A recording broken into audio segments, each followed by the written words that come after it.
চন্দ্রকান্ত পণ্ডিতের পর কে হবে কেকেআরের কোচ তা নিয়ে গত কয়েকদিন ধরেই জল্পনা চলছিল।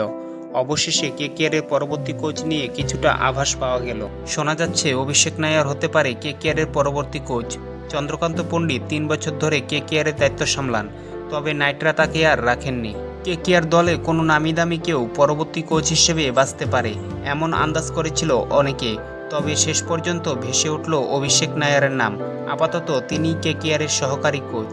অভিষেক নায়ার ইঙ্গিত দেন যে আগামী বছর কেকেআর দলের সব সিদ্ধান্ত তাকেই নিতে হবে, অর্থাৎ তিনি যে হেড কোচ হচ্ছে তা হাবে বুঝিয়ে দিলেন তিনি।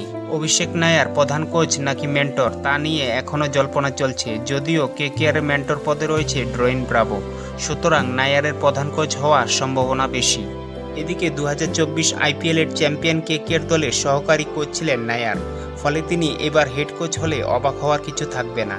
বন্ধুরা, আপডেটটি ভালো লেগে থাকলে ভিডিওটিতে লাইক এবং চ্যানেলটি কি করো সাবস্ক্রাইব।